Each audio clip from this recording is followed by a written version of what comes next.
is going on? I want to welcome you from Half Court. For today, I am Sean Murphy alongside the Italian Stallion Crunch Time Zone. Jeff Iafrady. Jeff, it's good to see you, my friend, with the buzz cut. This time you didn't lose a bet. This time you said, you know what? I'm changing it up. And I like it, my friend. I appreciate that. It's hot, less work, less upkeep. I'm trying something new, a little reset button, if you will. Someone commented the other day, and they were giving me crap for my long hair. Not that I had the Nick Wright flow, but they say I'm following the kind of character arc of Nick Wright, but in reverse. I went from long hair to shaved head instead of shaved head to long hair. But I'm excited. We got a lot to talk about today. Yeah, we really do. And also joining us, speaking of a long-haired stallion, not quite, more of that traditional Midwestern cut, Troy Sergey. Troy, good to see you. I'm sure you saw and were super excited about the news of all the WWE shows coming to Indianapolis over the coming years. Your thoughts? No comment. Let's talk some basketball, boys. I put him on the spot because he doesn't know anything about wrestling, and I thought that'd be hilarious. Anyway, guys, Trajan Langdon was announced as was officially introduced as the president of basketball operations this past Friday. I was in the building for the press conference, including the hour delay. So we'll talk about all of that. We're going to talk about the Pistons coaching search as well. As we're recording this, JJ Redick is being introduced as the next head coach of the Los Angeles Lakers, and we have an NBA draft this week, boys. So I figure we should talk a little bit about that as well, because this is From Half Court, where we talk all things NBA basketball and Detroit basketball. We're going to be talking some more WNBA as the summer goes along too, man, because there's been some good hoops. It's been phenomenal watch over the last few weeks. But if you like the pod, be sure you like down low. Be sure you subscribe to the podcast. Also, be sure you follow my guys on social media so you don't miss what they're doing. Be sure especially to go check out Crunch Time with Jeff and Booner and the boys over on YouTube. You can subscribe to their channel and check out their streams every weeknight, 8 to 10 p.m. But with that, boys, Trajan Langdon officially introduced as the Pistons president of basketball operations almost 2 months after they officially announced that they were going to be going into the search, and almost a year to the date of the Monty Williams press conference. So, just thinking about what a different time it is now compared to what it was back then. And obviously there are a lot of looming questions and, things kind of up in the air before that press conference. But now that you guys have had a chance to hear Trajan Langdon speak, now that you've had the chance to hear Tom Gores, give clarity and talk about what's happened these past few years, I want to start with you, Jeff, since it's been a minute since we've had you. What are your thoughts, takeaways, initial impressions from that press conference? Are you feeling more confident about the direction the Pistons are going in? I do at this point. I'm more confident in the direction of the Pistons. I'm less confident in the traffic in Detroit. Just so for all my friends driving through there, just be careful. It got him. It got him on Friday. But in all seriousness, I do. I like Trajan. We talked a little bit about it before the pod.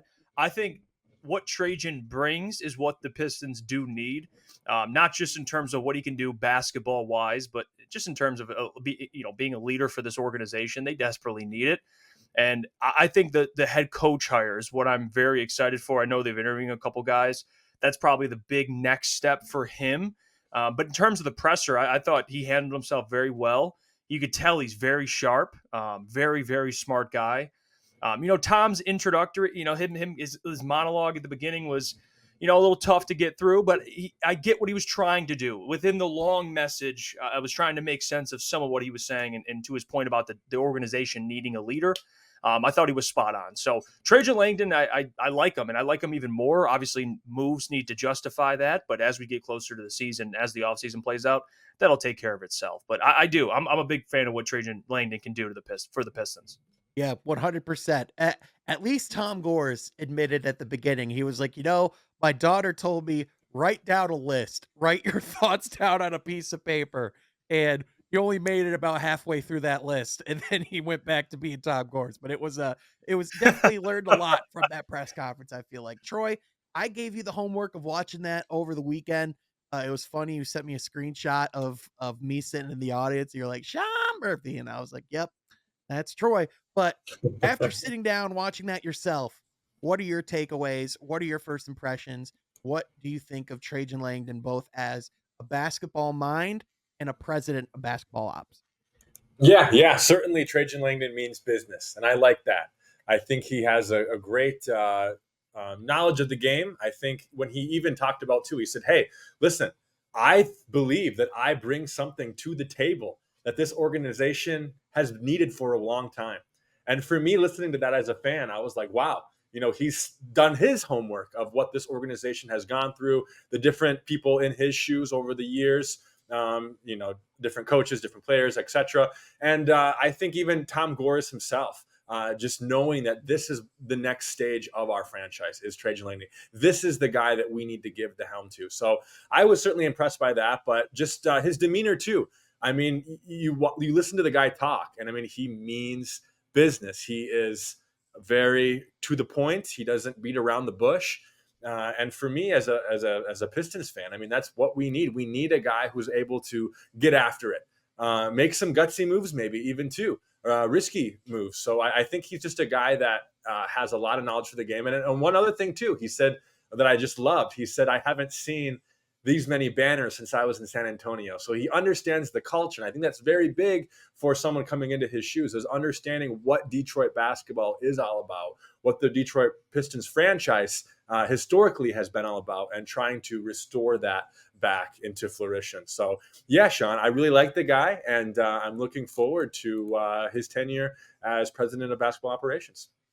Yeah, I think the big thing too is, not only is he, is he knowledgeable and aware of the history and the tradition that the Pistons do have, but in addition, he's also cognizant of the fact that, you know, he also knows that this team needs to evolve going forward. And he brought up a lot of things, like one of the biggest words, like I think some of the most common words throughout that were threading the needle. The other one was shooting, getting guys that can shoot the basketball, make the lives of Cade Cunningham and their young players easier because they can surround guys who can shoot the basketball. I mean, not no, only, have they already done that with going out and getting Coach Vincent from the Pelicans and bringing him in to be, their shot doctor, so to speak. But, in addition, I think that if you look at the overall, just landscape of where the league is, if you look at the teams that he's, been a part of in the past,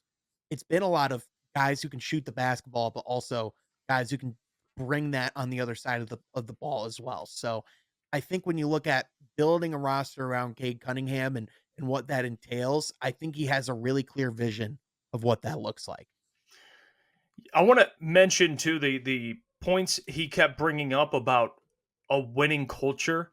That is something I know culture gets thrown around a lot, but I do appreciate him saying that because of how important it is. It's not just hiring the right people or bringing in the right individuals from free agency, but it's establishing a winning culture. And when you have an organization like the Pistons that does hold weight historically, he does understand that that doesn't just start in games it starts also in practice. It starts in the building, in the locker room, how you carry yourself. And you see it with the Lions and who they bring in. It's Dan Campbell guys. They have to bring in a specific type of person and player.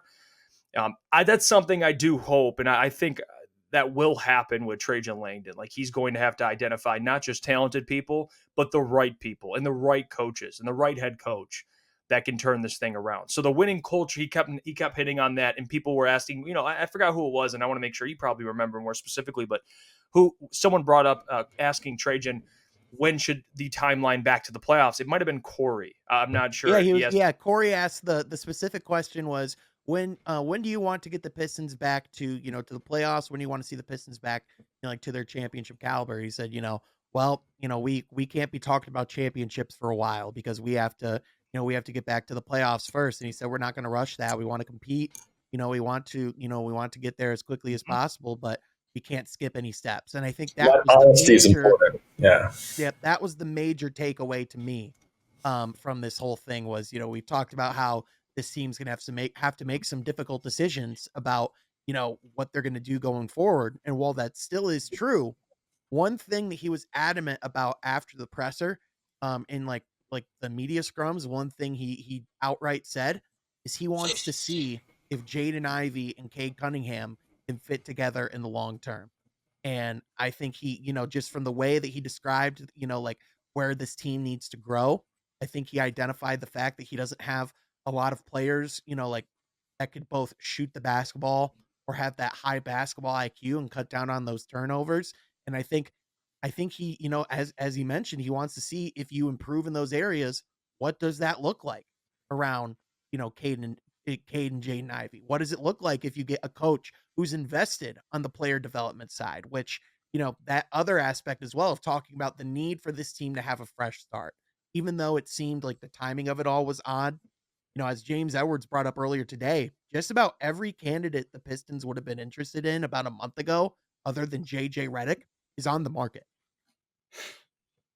Mhm. So Right. there's an opportunity for this team to really take to really have that fresh start.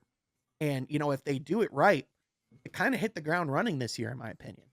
And that's nice to hear because I mean we've talked so much about how high we are on obviously Cade Cunningham and Jaden Ivey. Sure, we've talked about just ideas of especially Ivy's trade value at this point, but at the same time we want him to succeed in our franchise, right? We want this guy to be a Detroit Piston because we know what he's capable of doing. So I think it's certainly exciting to hear that the organization is looking at how fresh faces can help these guys develop in their skills level and their just player development.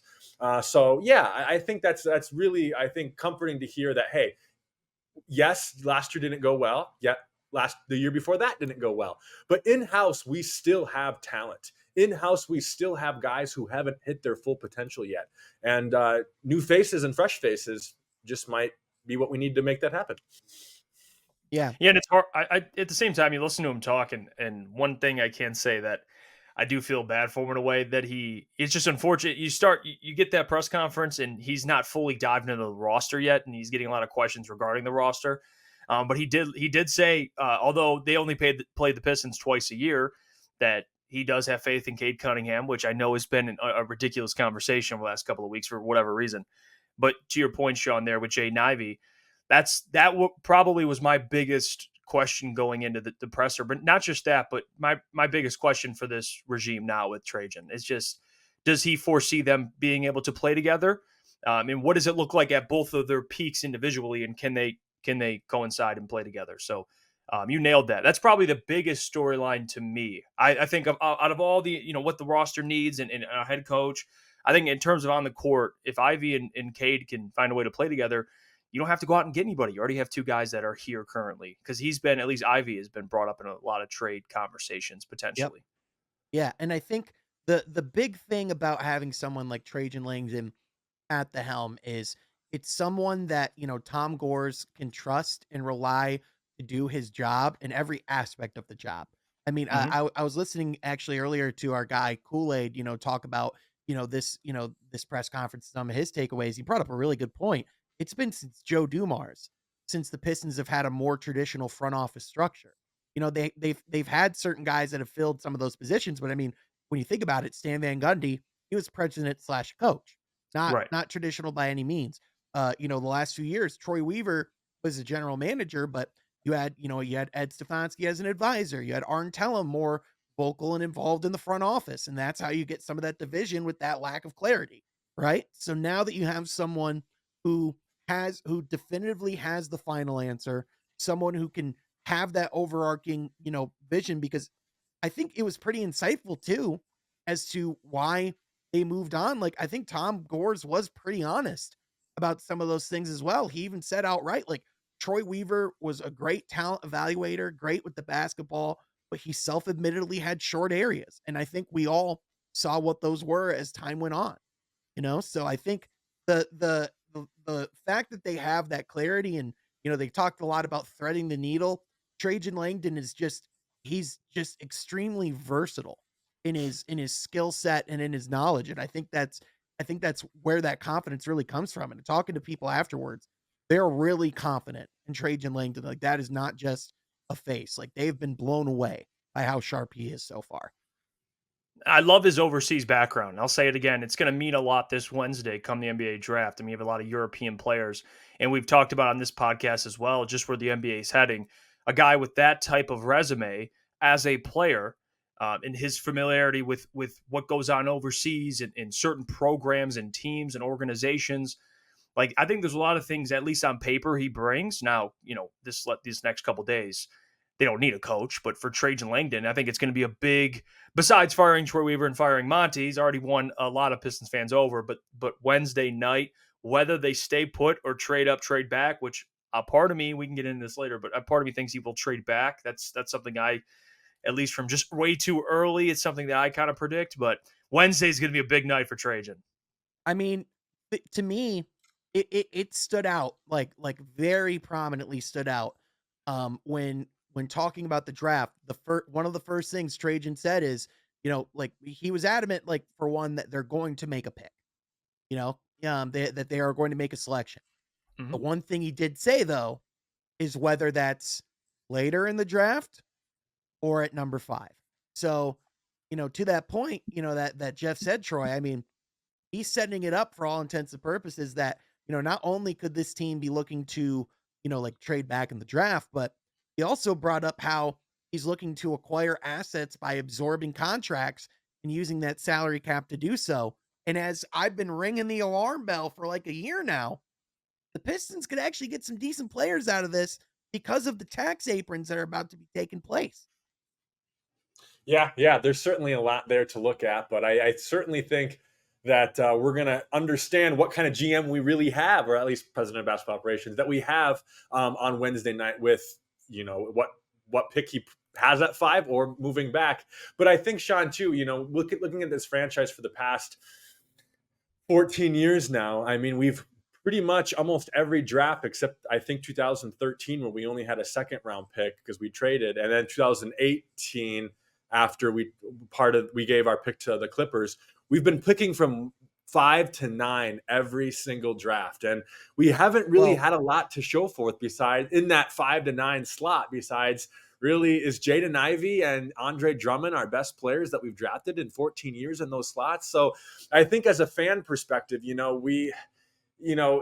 we're going to keep the pick, he better make a splash, because we've just seen so much. So many, good role players, but also seen so many players missed in the previous, 10, pick 10, 11, 12. So to move back and to make a hit, oh my goodness, Trajan Langdon might steal the hearts of Pistons fans if he does that. So the one area that I might push back is, to me, I wonder what, what a hit looks like in this draft in their eyes, because when you do look at, like what this draft is, the 5th overall pick in this year's draft is like the equivalent to, the 10th or 12th pick in last year's draft, if we're being realistic, right? Like they're not going to be getting someone who's going to be as impactful day one. So I do, I honestly, I think if to me, the definition of a splash or, like whatever they get in this draft is someone who can play consistent rotational minutes off the bench and not be a liability. To me, that would be the definition of a successful draft. What do you guys think? Right. But with that, Sean, you could get that player potentially, if you play your cards right at 10, 11, 12, potentially still. I'd say, there's no guarantee that you have to keep 5. So, but the big picture with it is can Trajan find that guy in the meets? And if it means, trading back, he finds it. But yes, I like that, Sean. But go ahead, Jeff. No, to your guys' point. I mean, you bring up what defines a hit. We all know there's going to be a couple of players, at least one, that comes out of this draft that ends up being way better than people initially thought. So, in terms of the depth of the draft, I can't really speak on that, but it is the first draft in Trajan Langdon's career, and we know how the first draft went for Troy Weaver, at least in terms of that Killian Hayes pick. It was still brought up even when he was fired, and that was his first draft.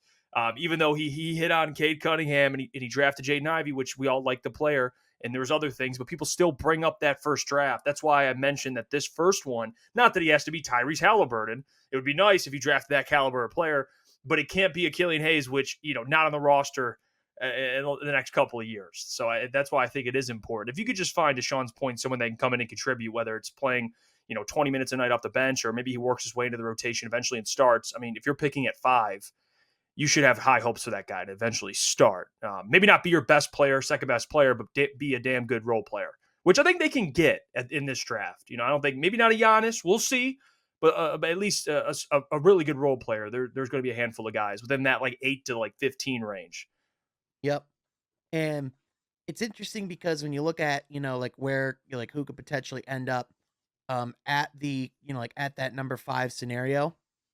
I know some of the players that have been thrown around as like Mataz Bazilis, the player who was in the G League, Cody Williams, who's the brother of Jalen Williams from the Thunder.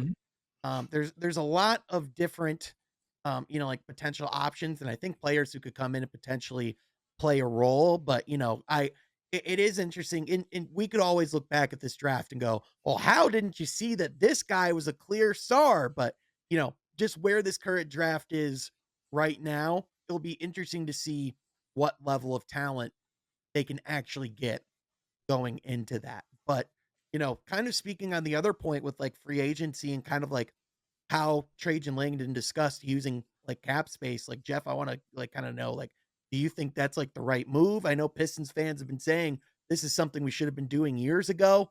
It definitely seems Langdon came in, looked at what he has in, as far as in his cupboard of assets, and says, this looks pretty barren. We need to go grocery shopping. Oh yeah. Yeah. Grocery. That's not just picking up a couple groceries, not just milk, eggs, bread. They're going to Sam's Club. Yeah. You're buying in bulk. That's what Trajan Langdon's going to do. And there are, I know Malik Monk resigned, but there's still some good players out there. Again, the top of the market, the top guys in the market, aren't coming here, number one, but number two, I don't think it even fits to this organization, to be honest with you, where they're at in terms of a team. But when you look at some other players, like Gary Trent Jr. still out there, could you make a run for other guys? I mean, you have a lot of money to spend, and obviously Trajan has to spend some of it. But even an OG Anunoby, or there's caliber of players that I think can come in and be really good for this team. So if they walk away from free agency with, a Gary Trent Jr., another wing, maybe a Nick Claxton would be a really good sign and trade if they can grab him. There's still going to be they're definitely going to get better this offseason and get some good talent in there. And then you draft on Wednesday and you see, hey, where does that guy fit when it's all said and done? But there's still some really good players out there. So Yep. Trajan Langdon, he's going to go shopping, and I think the Pistons fans, at least early on, it's early, but they will be happy, I assume, with who he goes and gets, because they got a lot of money. And even though the situation, people bring up where the Pistons are, and there's already saw something online where certain prospects don't want to meet. It's something that we talked about, I think. Certain prospects don't want to meet with the Pistons, given where they are as an organization. No one. If you're throwing money at anybody, they're going to come play. Especially it depends on where they are and they're at in their career. So if the money's right, they're coming to Detroit to play basketball. When you get an opportunity to play in the NBA, it doesn't matter where it is. You take that opportunity and you run with it. Look at Jeremy Grant. Jeremy took that big contract at the time, but looking back, it was a pretty good deal for him when Troy Weaver was here.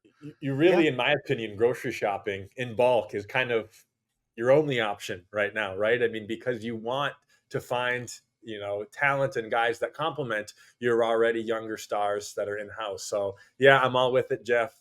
Guys that you mentioned, Gary Trent Jr., great piece. We know he can shoot the rock. He played consistent minutes really the past 2 or 3 seasons for the Raptors. Mm-hmm. And we obviously know what Nick Claxton can do on the defensive end. So yeah, got to go grocery shopping, got to buy in bulk, because this team needs talented guys who can play basketball consistently and put them in the rotation for 25, 30 minutes a night. They need help all around the roster from top to bottom. Right. Yep. One last thing on the player front before we move on to talk a little bit more about the coaching search, because there's been some interesting news and developments about that as well. One player that reportedly could potentially be shopped at this current time is Isaiah Stewart. Reporting to Jake Fisher, the Pistons are currently talking to other teams and evaluating his overall value. To me, this makes a lot of sense when you talk about acquiring a salary. potentially getting a decent player in return. And you look at, what are the players on the Pistons that have value, but you can afford to trade? I think Isaiah Stewart is definitely on that list. And quite frankly, what we talked about, as long as Troy Weaver is in Detroit, seems like Isaiah Stewart would be there forever. Once Troy Weaver left, all bets are off for all intents and purposes. Mhm. And when you look at teams, from top to bottom, like just thinking off the top of my head, the Thunder would love to have a guy like Isaiah Stewart. The Celtics, we know for a fact, inquired about Isaiah Stewart in the past. I think there will be a team that acquires Isaiah Stewart and will be better for it if that does end up happening. But what are your guys' thoughts when you saw that report? I'm not surprised Trajan Langdon doesn't owe any of these guys anything. It's a clean slate for him. Obviously, Troy Weaver it's different for him because he drafted Isaiah, but not just that. Isaiah's a good player. He's solid, very solid. A lot of teams are going to want him, so I agree with you there. I'm curious what you could get in return for Isaiah Stewart. That's probably the other question I would bring up. Even I don't really have a direct answer. But I do agree with everything you just said, Sean. They're even contenders. I mean, I think most teams in the NBA need an Isaiah Stewart. I think he would fit really well in Miami, to be honest, just because of how he plays basketball. So I think a lot of teams would love an Isaiah Stewart. What you can get back for him, that's where I would go to you on that, Sean, because I'm curious. I mean, maybe you get some filler players, or maybe you can get something decent. Maybe you package someone else in that deal. What would it look like? Yeah, like, to me, like, as far as like specifically like an Isaiah Stewart trade, like what that would look like. To me, honestly, I think you would like want to package it together, whether it is like Isaiah Stewart and, like an asset to go get a better player, like from a team. Like if you could potentially, talk to New Orleans, because I know Brandon Ingram is someone that they're shopping and looking around. Would an Isaiah Stewart be like a versatile big you could put around Zion as like a body in the post, right? Like that's just something right off the top of my head. But Mhm. at the same time, like you also want to be getting assets in return. So I still think you could probably get a first or a second, like a first or like 2 seconds for Isaiah Stewart. I think he still has, like a decent amount of value on the market. But to me, like it's got to be about like, if you make that move, there has to be, like a plan. And again, it's making sure that you're making the right bets on the right players because, Isaiah Stewart, I could definitely foresee being a guy like I know Bruce Brown is a player we traded away and, Pistons fans even rue that day. So I could see Isaiah Stewart potentially being a player like that, but in the same light, I think there's a lot of scenarios where it could help the team. And I think it would make sense. Yeah, well said. I might actually be the Lone Ranger here of saying, let's keep him on the roster for a few months, maybe shop him. If we're going to shop him at the deadline. But I think with his value and his upside still, I would lean maybe not towards trading him in the offseason and still seeing him play for the first couple months of the season with this core group and with the new faces, new coach, new president of basketball operations in the helm with making a competitive roster around him. And my pushback would be that when you win 14 games in a season, your list of untouchables has to be very limited. So as I much as understand. Isaiah Stewart is a guy that you want to be a part of your culture, I and as get it. much as he's a player that, you want to have in Detroit and I know it's probably the fan side of Troy speaking Mhm. a little bit more than the basketball analyst side of Troy with that nod acknowledging it. Uh, it's just the unfortunate reality, like it's and it's probably better in the moment that it is an Isaiah Stewart than it is a Jaden Ivey or like an Asar Thompson, things like that. But again, we'll see what happens. To your point, Troy, it might not be towards the beginning of the season, but I mean, if you do bring in a Nick Claxton, then you're going to have another loaded room of bigs with, Nick Claxton, if Jalen Duren's still on the roster, like that clogs up very quickly. So it'll be fascinating to see what that whole rotation looks like at the end of the season, but in particular, that big rotation. Yeah, I would say ideally your two bigs, at least your two centers would be Jalen Duren and Nicholas Claxton. That's and I think Isaiah Stewart, his best fit would be a small ball five on a contender, like someone that needs a backup big, like you mentioned the Celtics. That to me would be a great fit for him. And I don't know if the Pistons right now, I mean, Duren's not, at least last year, not necessarily as much of a defensive paint presence as you'd like him from his rookie year. And if you bring in Claxton, yeah, it's becomes more tough for Isaiah, even though he played more power forward last year.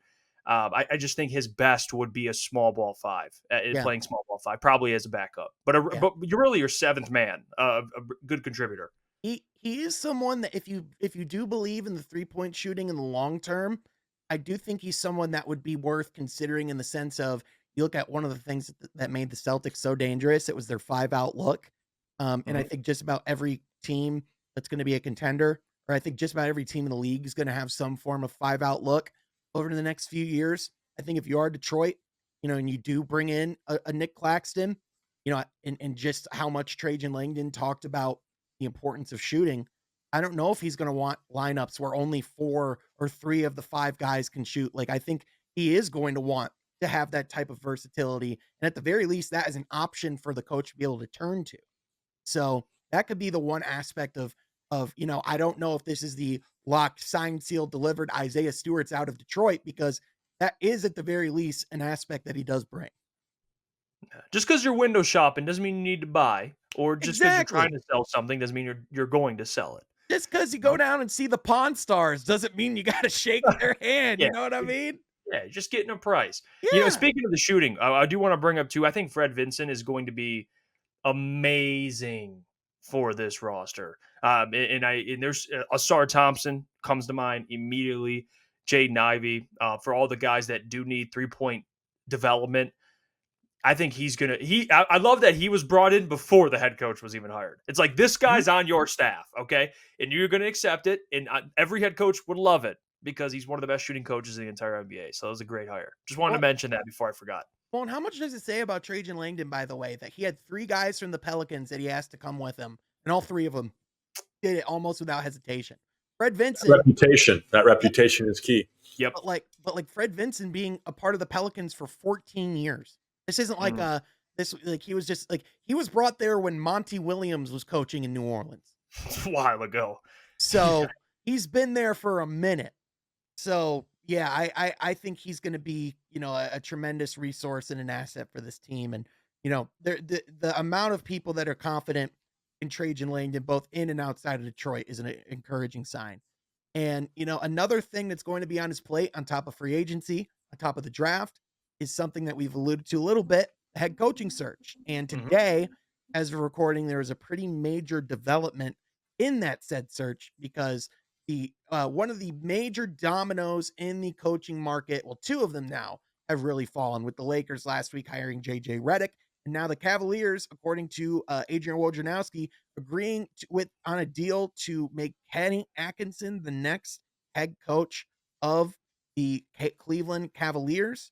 He was previously the coach of the Brooklyn Nets before Kevin Durant and Kyrie Irving got him fired because they didn't want to start DeAndre Jordan over Jared Allen. And so they brought in Steve Nash instead. And so then now for the last few years, he's been the head assistant in Golden State, helped them win a title couple of years ago. Long been considered like one of the, like next guys to get a coaching job. It was only a matter of time. But for the Pistons, what that means is James Borrego is still available on the market. Borrego being someone who has those ties with Trajan Langdon in New Orleans, someone who who had a record of like 130 and 161 in Charlotte, which is better than probably many of their coaches in the last 20 years, and led both them and the Pelicans to top 10 offenses in his times there. So it seems like the door is open for a James Borrego uh, uh, opportunity in Detroit. Also, guys like Sean Sweeney are in the conversation as well, pretty heavily. What are your guys' thoughts on how some of that is developing? And Jeff, I'm kind of curious what your thoughts are on James Borrego as a potential head coach. I know we talked about it a little bit in the past, but now it seems like it could be a real possibility. So I'll start from the beginning. When Monty Williams was fired, the two guys, or at least the number one option for me, and it's someone that the Pistons have spoken to before, was Chris Quinn, Yep. because I'm a fan, and we've talked about this in group chats too. But him being a 40-year-old right hand man to one of the best coaches in the league, very highly regarded, and the culture that is the Miami Heat, him bringing that mindset to this current team, I think would be great for young players. And I'm a fan of trying to find the next great coach, because there's always plenty, especially you look at the last couple of hiring cycles, guys that were assistants. It depends on who you hire, of course. Not everyone can succeed, but I think there is it's a lot better to get someone that's homegrown, someone that gets a promotion and lands a job.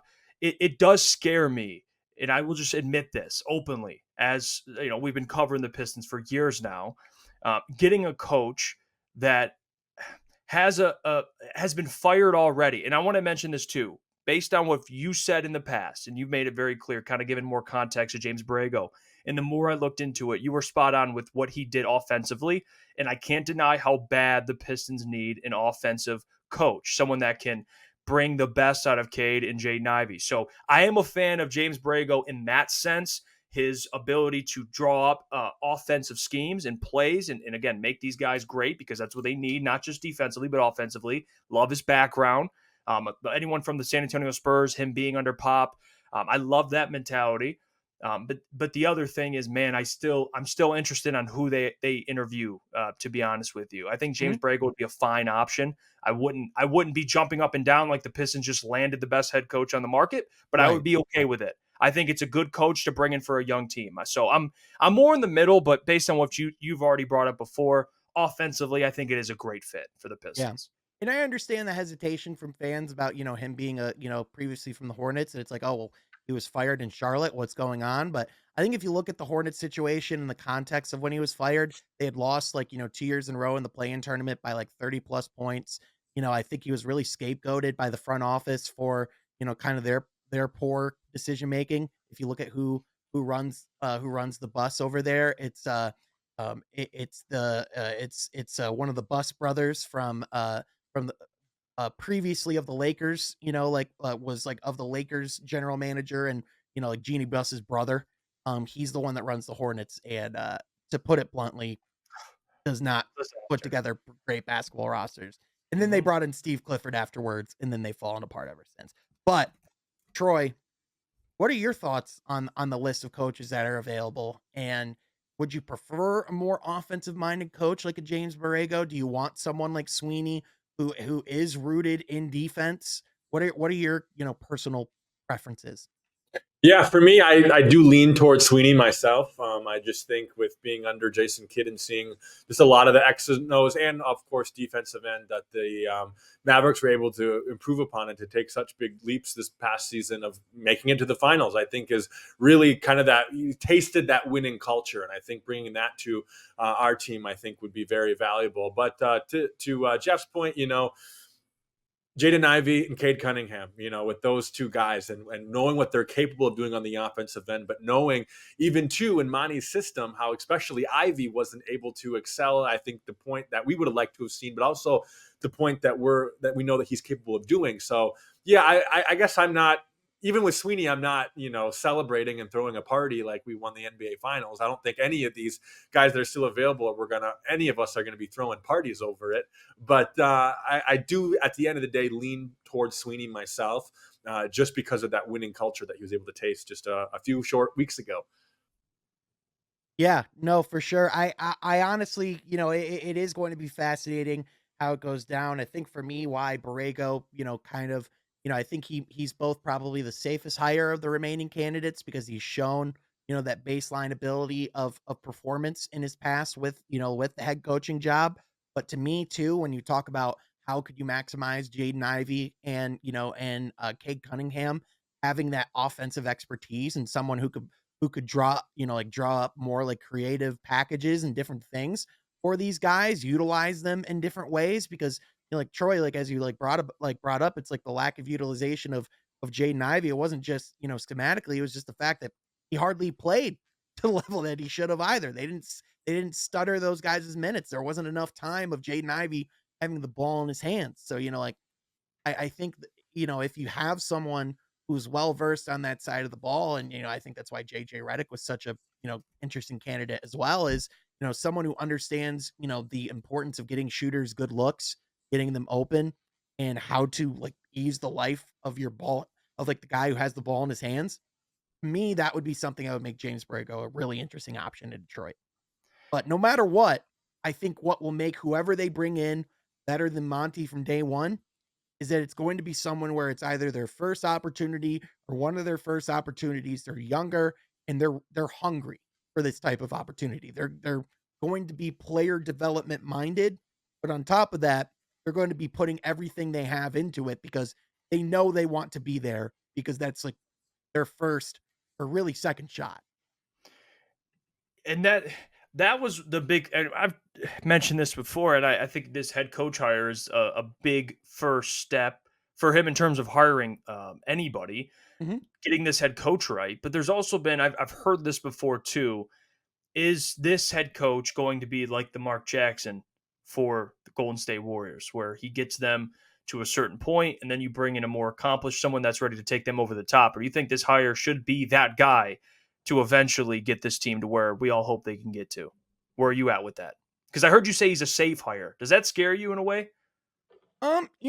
Honestly, it doesn't really scare me being, like being a safe hire. I definitely think, you have to evaluate, like the likes of like a Sean Sweeney, Mike Nori as well from Minnesota. Like, I think there are like really solid candidates, and, like the difficult thing is projecting, coaches. You think it's hard projecting the ceiling of a player, try projecting the ceiling of a coach. You know what I mean? Like, that's a whole other level.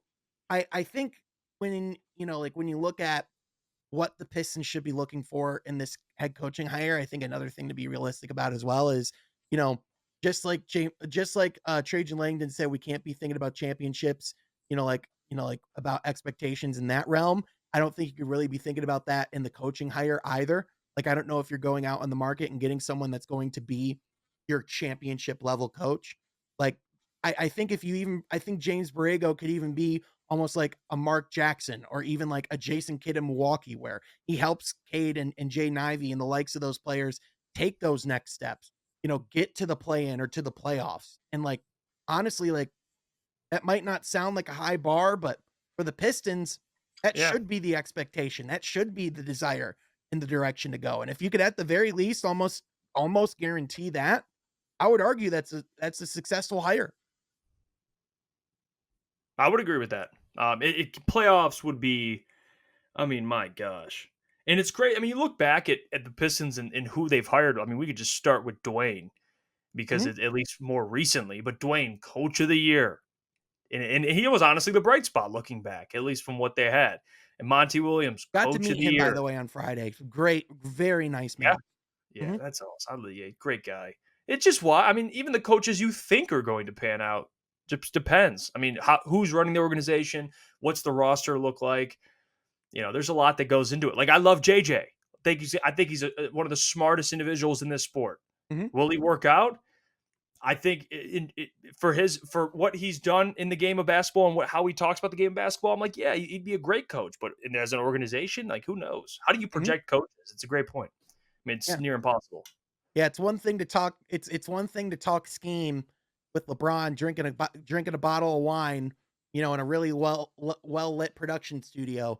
It's another thing to have the clipboard in your hands with less than 2 minutes to go in the fourth quarter. LeBron and Anthony Davis, both in the game. Who are you getting the ball to? How are you drawing that play up? Like in the moment, it's a whole different thing when you are in the moment. The pressure is on, and those types of things. And I know again, like the resume of being the Hornets head coach is not sexy. Getting to the play-in tournament and getting blown out 2 years in a row is not sexy. But I would argue if you look at that roster, look at what they've done after he's left and what they did when he was there with what he had, I think they massively overachieved.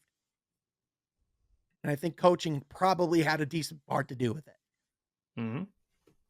Yeah, because that roster wasn't Let's just say it bluntly, not championship quality. It was LaMelo Ball, Miles Bridges, like like a young Malik Monk, which we've seen what he can do now, but like this wasn't a world beater team, you know, and what he did in New Orleans as well, like offensively, like at one point they were the first seed in the West, like last year when he was under there, like when he was, you know, their offensive coordinator. So there's a lot of reasons to think that, you know, especially alongside a guy like a Kay Cunningham, I think those guys could potentially work some magic together offensively. So I think there's a lot of interest, like reason to be intrigued by that hire. But to your guys' point, there's a lot of really good names on this list. I think Chris Quinn is definitely someone you have to talk to again. I think Sean Sweeney, with his previous ties in Detroit, as well as Yep. Mike Nori, both would be really great options as well. The good thing is, I think, no matter who you get, you're getting someone who's going to be hungry, wants to be here, and has that vision for the long haul, which is what Detroit needed, in my opinion, last year, and what they definitely need now. Yeah. Agreed. Yeah. So it's going to be, you know, it's going to be fascinating to see how that turns out. And, you know, again, with hearing Trajan Langdon, it now feels like we have some clarity of what they are really looking for in that light too. One last thing, I'd be remiss if I didn't bring up the fact that JJ Redick has just had his press conference to be revealed as the next Lakers head coach. One thing, JJ Redick has confirmed that he's done podcasting, so that's a bummer. But in all seriousness, I am very interested to see how the JJ Redick era is going to go.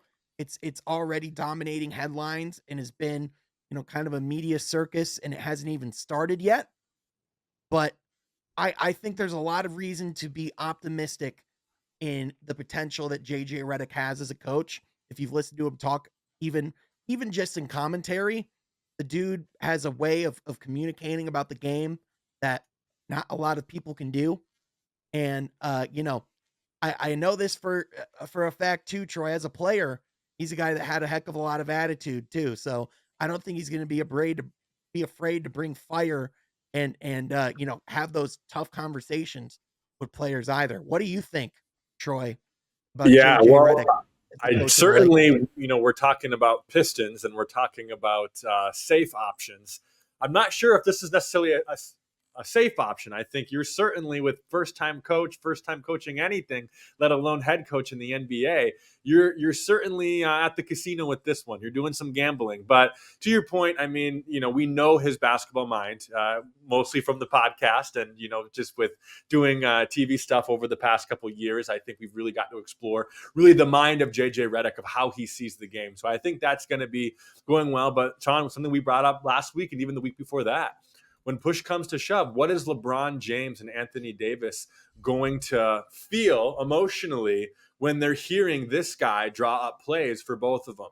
There's only one ball, right? And I think, too, at the end of the day, they need to not have the mindset of, oh, this is the guy that was a three-point shooter on the Clippers. And instead, this needs to be, no, this is a brilliant basketball mind who my organization, the Los Angeles Lakers, believe in and hired, and believe that they can make this team, who has not been relevant for the past couple of seasons, now relevant.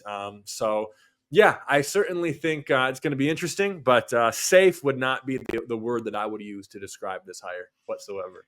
Yeah. Yeah, I think, Jeff, I think we all can agree that there's a lot of reason to believe in the future of JJ Redick and what he can be as a basketball coach. I do think the biggest risk of this entire hire is that you are, in a sense, asking a 40-year-old LeBron James to be patient with their new head coach and to let him develop as the season goes on, which is a very risky proposition when LeBron James realistically only has 1 or 2 years left. I mean, I think more than one personally, but let's Yeah. be real. We're in the twilight. I mean, when his son's getting drafted this week, he doesn't have that many days remaining.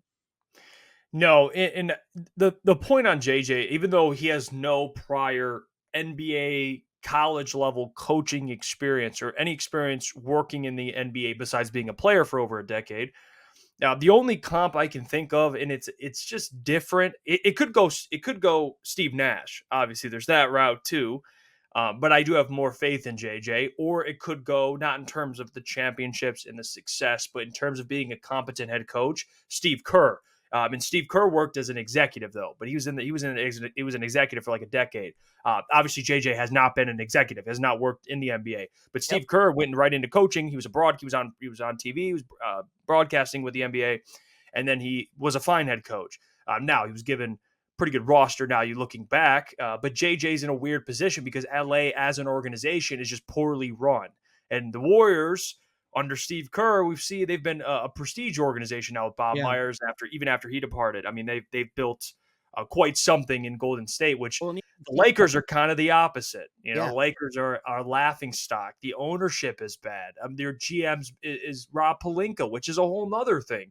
I love JJ. I love the idea of JJ being an NBA head coach. I don't think he's afraid of accountability, confrontation. He's obviously bright. We don't even need to mention that. But I think him playing in the NBA for over a decade and playing on different teams for different organizations, like I think there's a lot that JJ has under his belt besides like, hey, the guy's never been a coach before. Like, I don't think that matters as much as people think. I think what matters is where he's going to coach. That to me matters more than questioning JJ. In my opinion, I'm probably questioning more of the organization, like the Yeah. situation he's in. He's got LeBron, but man, I mean, 39-year-old LeBron, 40-year-old LeBron when the season starts, and AD who's, he's been playing better, but that ain't a championship roster. It just Yeah. isn't. Yeah. I mean, I think there's certainly a lot of things that JJ can do schematically to bring them closer. I think if they make some tweaks, there's definitely a reason to believe that they can be competitive. But I think to your point, I think the conversation has to be realistic from day one of saying this is not like, a championship caliber team. I think honestly, No. the hope for the Lakers is for JJ Redick to prove that he's a good coach so that he can be the coach of the future beyond LeBron James and that they can in a couple years announce that extension and be excited and sell to the fans of what that future plan looks like. And I think just as important as, like you said, of like what the organization does with filling out the roster, I think it's going to be even more crucial how they fill out that coaching staff, especially this Mhm. year, because if you don't have people that have been coaches before next to him, at least one on that sideline, I think that would be a great disservice. And I think, from the sounds of it, they are already ahead of that. They're talking to guys like Scott Brooks. I know Tim Connolly, who was formerly or the former coach in Portland, over Dame Lillard, who left who left David Griffin's staff early last year. They're already talking to a few of those guys, but if they can get the right people in JJ's ear to break down some of the flow of those things, I don't think the schematics and the X's and O's and any of those aspects are going to be the problem. I think it's just going to be figuring out the rhythm of coaching an NBA game because that is an art. That is not something that, that is an exact science. So, I can guarantee one thing right now. He's going to have a lot of techs as a coach. yep, I can already see it. JJ's passionate, man. He's going to have a yep. handful of techs. You know what they should do, Sean? Screw it. Android, screw it. Bring in Frank Vogel, have him sit on the bench next to JJ. Let him Bring in watch Darvin JJ. Ham and Frank Vogel as assistant coaches. Let's Yep. go. Mhm. Yep. You know what? Bring Phil Jackson out. Screw it. Let's just Yes. bring them all back. Make Screw it it. a generations tour. Bring the whole band together. Let's do Yeah. it. Why Generation not? of assistant coaches who were once head. Wow, wow, that's a theory. Uh-huh. Yeah. Uh, yep. That'd be And one the of the guy who's coaching never staffs of coached all leading the time for pack. sure. Amazing. Love it. Yeah. And if there's anything that gives me reason to believe, I haven't been able to listen to the press conference yet. I'm actually going to probably be doing that after this podcast. But if there's any reason for me to believe that JJ Redick, will be able to handle everything that comes with the Lakers, this quote describes him pretty well. He was asked about what he's most looking forward to dispelling about himself. And I normally don't full out say the word, but I think it fits. I think for this quote, I think I have to. His answer was, I don't have a good answer because I don't give a fuck. That's the answer. Like JJ Redick does not care what people are going to have to say. And, I know people, I know he's responded to stuff on social media in the past and people will question validity of that, but if he truly has that attitude going in, I think he's off to a good start and is gonna and I think he's in the right mental state going into being the Lakers head coach because you can't care. You can't Mhm. you can't buy into all that because the Lakers fandom will be calling for him to be fired by 5 minutes into the first quarter of his first game. That's just how the Lakers fandom works. That's a fact, Sean. That's you're not throwing opinions out there. That is true. That is how this organization and these fans operate. That honestly, I love that JJ said that. By the way, Yep. absolutely love that. Yep. That's that former player coming out, but that's what I think. I love those answers. I know it's coach speak most of the time. Like, no, JJ's he keeps it real, which I think that's why I'm leaning on the side that he'll be successful. Maybe the Lakers, you could argue, but as just a coach in general, because of that, like players see through like BS. They know if you're real, and he's been a player for a long time, and guys love him. So I'm excited for this. It's going to be a hell. ESPN's going to have a lot of fun covering this one. I'll tell Oh, you that. they are licking their chops right now. A former Yeah, ESPN yeah. employee turned head coach of LeBron James for the Los Angeles Oh, Lakers. That's like the bingo card of the ESPN producer's wet dream. It's like they hit every single note in there. The only way it un- could have gotten better is if Dak Prescott was their water boy and Jerry Jones became the co-owner. That would be the only yeah, way that you check every single box. yep. Oh, and then Taylor Swift performing at halftime. There we go. Mhm. Yep. There we go. Got every buzzword in. Yeah. Now this pod will be recommended. We're good. Yeah. It'll be Yeah. pushed out there even more. Say Taylor Swift a couple more times. Oh man, that's funny. Kind of wrapping around, like just talking about coaching, real quick. I know I think a lot of people and you even brought up earlier, like the idea of like the Pistons need to get their Dan Campbell, right? And listen, I don't want people to take that literally because there is no such thing as a Dan Campbell in any other world, let alone I don't think there's anyone like Dan Campbell in the basketball world, but I think, it's the thing that's going to be important is having that person who can help and set the tone and having that person who can have that unity with the front office. Cause I think like Jeff, you can speak to this a little bit more as someone who covers the Lions so extensively, but I think part of what makes the Lions current regime special is that unity you have from top to bottom in the Yep. vision in who in what you want to build. And Yep. I mean, with the reports that like Vince Goodwill said that the Pistons had quote unquote 4 different factions within the Pistons like these last couple of years. Like that's how the front office turned out being was, like a divided like like few different factions. If you can bring in someone who shares that vision with Trajan Langdon day one and they can carry that down from top to bottom, like that's going to be the big catalyst for the Pistons situation to start looking more like the Lions. Like is that like that unity is the biggest part. Like if you're not a team up top, you're not going to be a team once it's time to hit the court. Yeah. If you don't have unity, you're not a team. A team is Yep. unity. Like so you're spot on with that. The Lions having that now from ownership down is so important.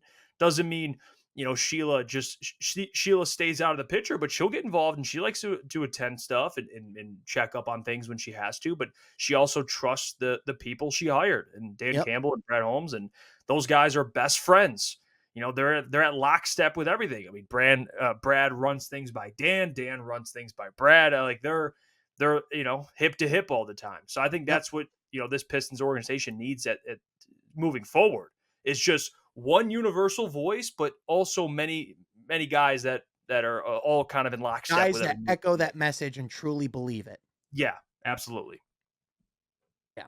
100%. It's going to be, again, it's going to be a fascinating few weeks as things develop, but we're going to be right here on From Half Court talking about it all, guys. Thanks for being here and thank you for listening at home. If you like this video, be sure you like down below and subscribe to the channel. Thank you for listening. We will catch you guys next time from Half Court.